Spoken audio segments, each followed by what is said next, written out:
my first post, and apologies if this is long. I'm adding in the pertinent detail, but there may be a lot.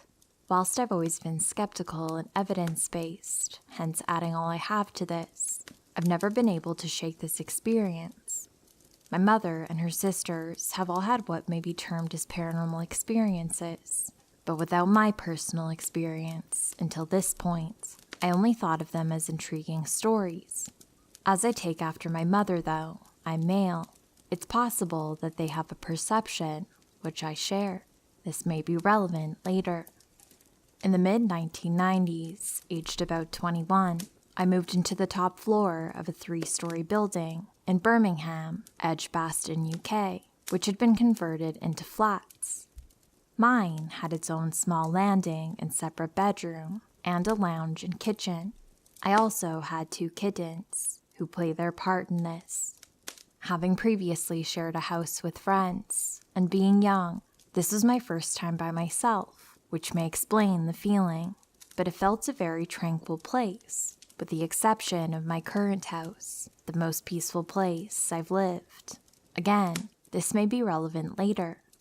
Nothing of real relevance happened for the majority of the time I lived there, but I would often be listening to music for hours with my eyes closed, absorbing every note, frequently Nick Drake, whom I've had recently discovered, and feel as though someone was sat listening with me.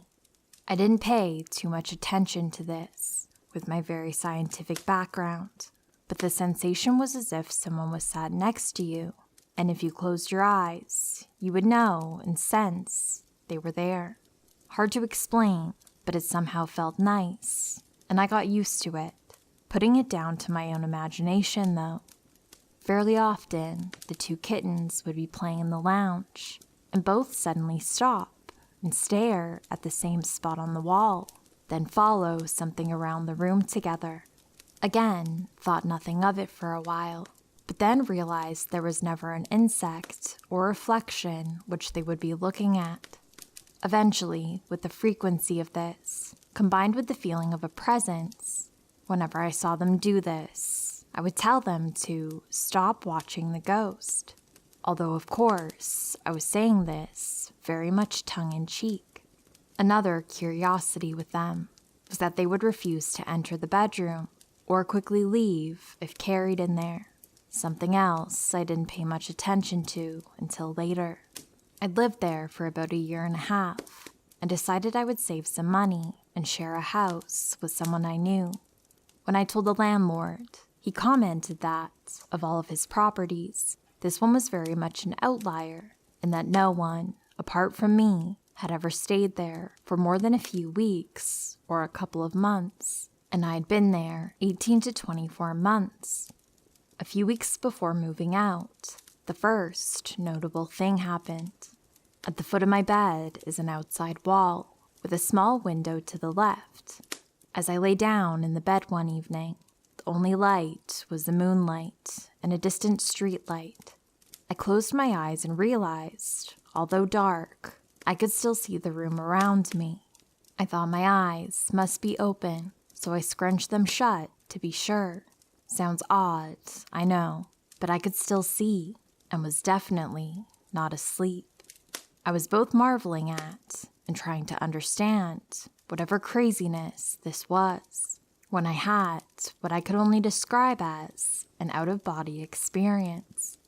I began floating up to the ceiling, stopped at a few feet away, then floated towards the foot of the bed and outside the wall.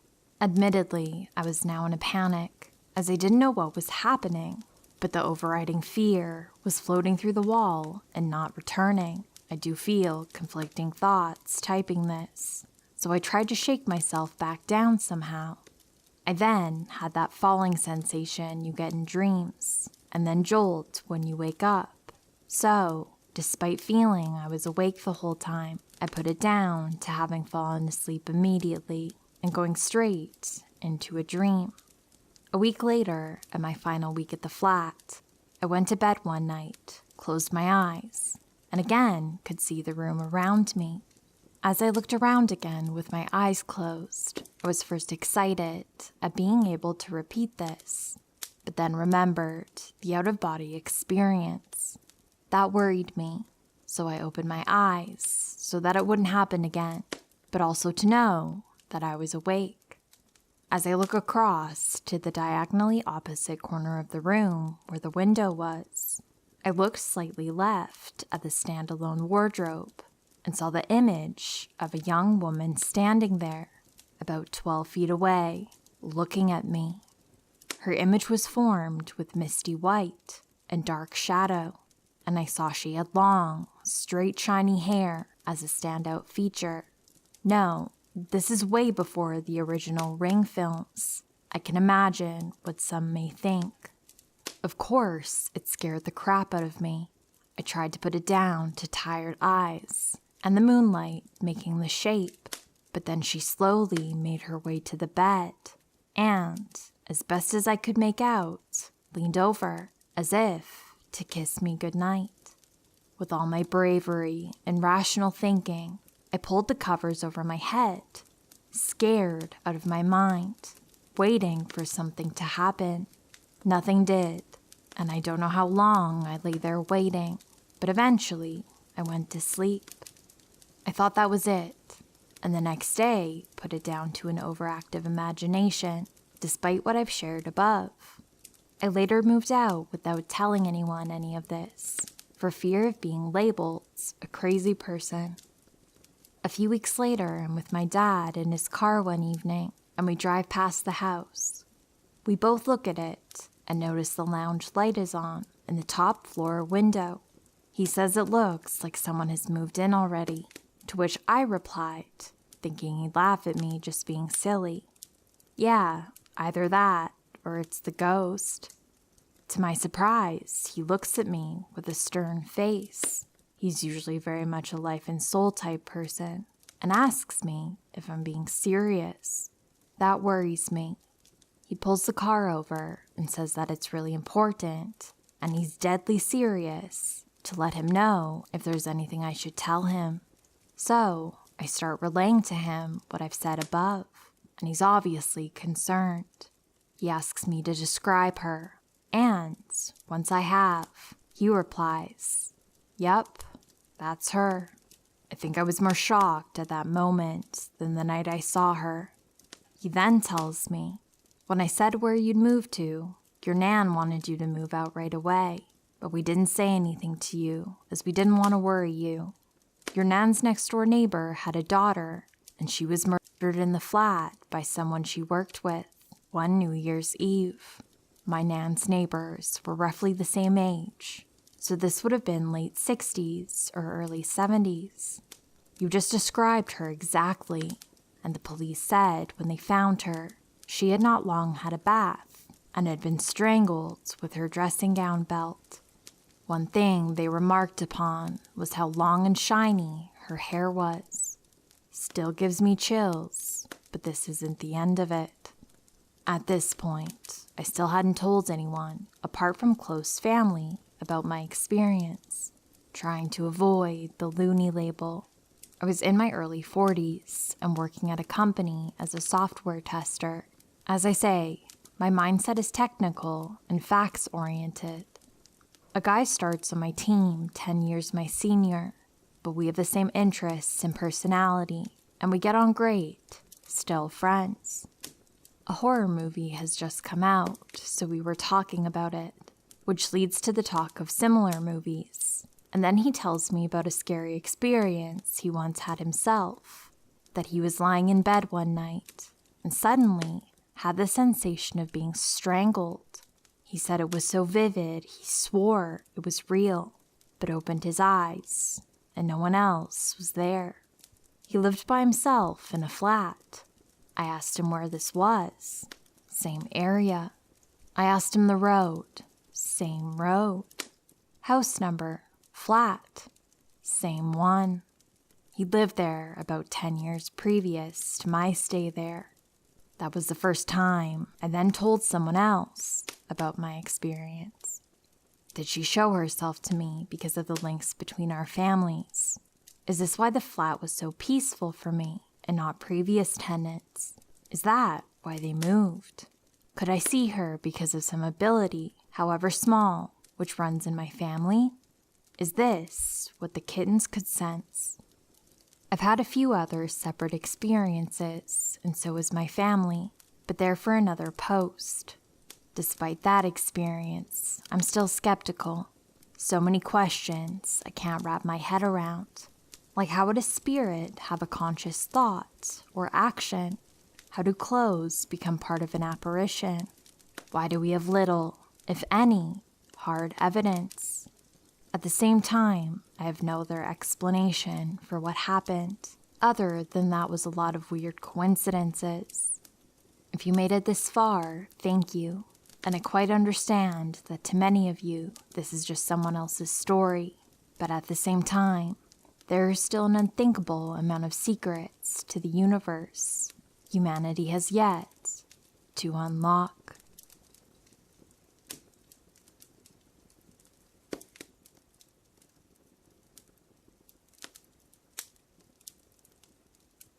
When I was in high school, about 15 years ago, a group of friends and I were hanging out at our friend Dale's house. For some backstory, we lived way out in the country, also technically part of Appalachia, in the kind of middle of nowhere where the nearest neighbors are a few miles up the road. Dale happened to have a cave near his property that we like to explore and be dumb teenagers in. To get to the cave, you had to walk roughly a mile through dense woods and cross a big field. We had yet to find the end of the cave system, despite exploring for hours at a time, multiple times. One day, we had spent the better part of the afternoon exploring the caves, and it had gotten dark by the time we emerged. We already had flashlights, so that was no big deal. My memory is a little fuzzy on the exact details, but for some reason, our friend Sam decided to go back to the house a little earlier. I want to say we had ordered pizza or something, and he went to meet the driver. The rest of us started making our way back through the woods to Dale's house when he started hearing voices in the woods. We were asking each other if we heard that and where it came from, but we each had a different direction of where we thought it was coming from. It was a childlike voice, and it sounded like talking or whispering, but you couldn't make out what was being said. At this point, we thought one of our friends was messing with us and started to talk back to it. It sounded like a child giggling, and then our flashlights started to flicker and die. We had one dim light left to get the rest of the way back. We were all thoroughly freaked out, prank or not, and hightailed it back to the house, adrenaline pumping. We all got in the house, shut the door, and I felt a sense of safety for a split second before the crucifix on the wall literally came off the wall and broke on the floor. It literally seems like something out of a bad horror movie, but we all watched it legitimately come off the wall and crash on the ground for no apparent reason. Before that moment, I hadn't been convinced that it wasn't our other friend Sam that was messing with us, even though he really wasn't the type. We all started word vomiting at Sam, trying to explain what had just happened and question if he had something to do with it, but he genuinely seemed freaked out and confused. He actually said that on his way back to the house earlier, he kept hearing weird things and seeing lights in the woods, and he thought it was us trying to play a prank on him. I don't know what it was. Maybe our friend is a great actor, but I honestly don't think it was a prank. The feeling I got in the woods, like every hair was standing on end, goosebumps on my goosebumps, and every fiber of my being screaming to run. I have never felt like that again, and never want to.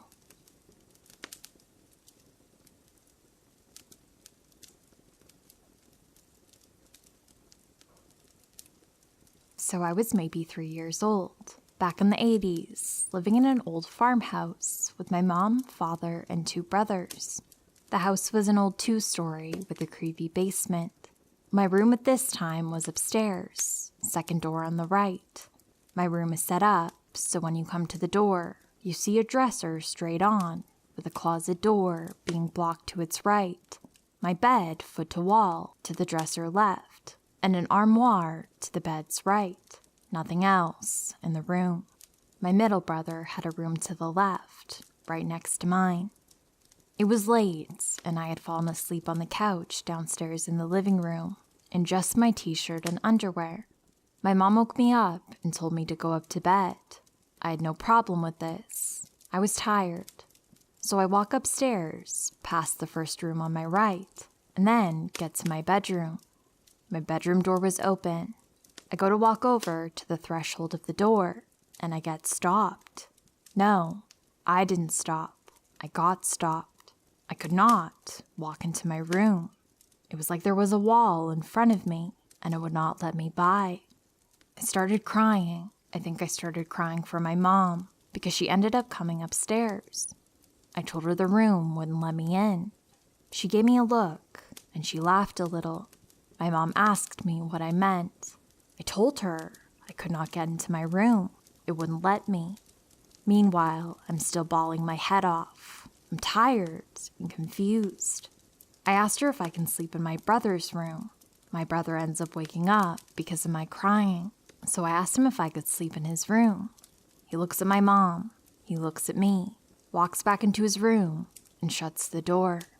My mom tries to make me feel better and asks me if she wants me to check for monsters. I nod my head yes, and to my surprise, she just walks into my bedroom. I couldn't do that. How could she? Anyway, she opens the armoire and looks inside, and then checks under my bed. Now, my bedroom was spotless, except for one white sock with 2 stripes lying on the floor in front of my dresser. While my mom was looking under the bed, I was looking at that sock from the threshold of my doorway, and out from underneath my dresser came a wooden hand, and it grabbed the sock. I freaking lost it. I screamed. I peed myself. All I could do was point and say it grabbed it. My brother came back out of his room. I was crying hysterically. He was trying to tell me to shut up. My mom comes over to me, and she kneels down in front of me, trying to calm me. She asks what I saw. I told her I saw a hand that looked like wood, with the same color as the dresser, medium brown, come out from underneath the dresser and grab the sock and pull it back under with it. My mom straight up laughed at me then, but she turned around on her knees and was going to look under the dresser. Fear washed over me as I thought my mom was going to get grabbed. The wall that blocked me was gone. I pounced on her, trying to drag her away from the dresser. Not that a child can drag an adult. She then realized how terrified I was, so to prove to me that there was nothing under my dresser, she pulled it away from the wall. Now there was no hand. However, there was a white sock with 2 red stripes, sitting as if it got pulled right up to the wall. Needless to say, I had never slept in that room again. No one slept in that room again. It became a storage room. My mom no longer lives in that house. The dresser is still around. It's at my mom's new house, and in the bottom drawer is a crucifix that has candles and holy water inside of it, and a Bible that lays next to the crucifix, just in case. Hey friends, I hope you're having a wonderful new year. Thanks so much for hanging out with me tonight. I'm sorry if I sound a little bit sick. I have some sniffles going on, but we're okay. If you like the video and you want to help support me, consider liking and subscribing. It helps me a lot. I hope you have a wonderful day. I'll see you very soon. Please take care of yourself and sweet dreams.